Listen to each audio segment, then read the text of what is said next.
But tonight, I'm going to talk about my moonlight activities in the field of science and how they led to a cancer research lab and an important breakthrough. Over the past 8 years, I've had the great pleasure of working with some brilliant and dedicated scientists.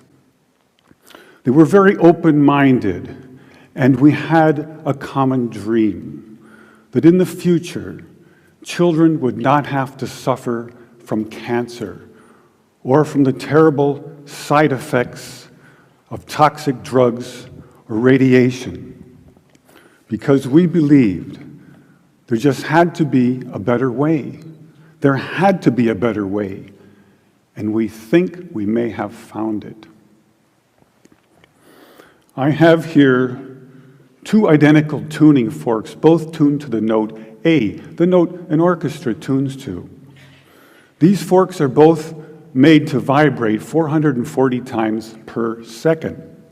We say their frequency is 440 hertz. If I tap this fork, putting little pulses of energy into it, the second fork will also vibrate in sympathy. And if I silence this fork, we just may hear the other singing its tone.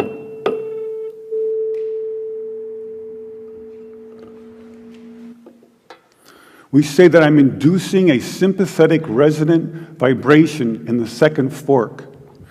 It only works because both forks are tuned to the exact same frequency. On the other end of the scale, we have a giant bridge made out of concrete and steel, a suspension bridge, the Tacoma Narrows Bridge.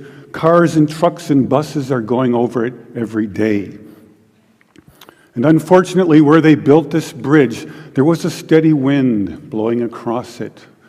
And one day, this wind induces a small vibration in the bridge, hardly noticeable. But the frequency of the vibration matches the resonant frequency of some part of the bridge. And the vibration gets larger and larger and larger until the bridge collapses into the river below. A destructive resonant frequency. So on one end of the scale, we have a giant concrete and steel bridge destroyed by resonance. And on the other, we have a small crystal glass shattered. So maybe we could shatter something even smaller, something really small, something you would need a microscope to see. Maybe we could shatter a living microorganism. So we search the US patent database, and we find this invention by a physician, Dr. James Baer of Albuquerque, New Mexico. It's called a resonant frequency therapy device, and its purpose is to induce a resonant vibration in a living organism or cell. And now we go to the biology laboratory, and we take Dr. Baer's device, and the hunt begins through a microscope for a frequency which will shatter a living microorganism. So on, over the course of 15 months, we try hundreds and hundreds of frequencies, if not thousands, until we find the magic combination. It's what we musicians would call the 11th harmonic. And when we add the 11th harmonic, we begin to shatter microorganisms like a crystal glass. These are the first videos taken. We showed these videos to our friends in the biology department. They said they hadn't seen anything quite like it. Seems to be a new phenomenon. These organisms are being shattered by our electronic signals. So now we know we can destroy a microorganism. So first we attack pancreatic cancer. Take a good look at this slide, because the next one will look quite different. After we treat these cells, They change their shape and size, and they begin to grow long, rope-like structures out the sides. They look something like antennas.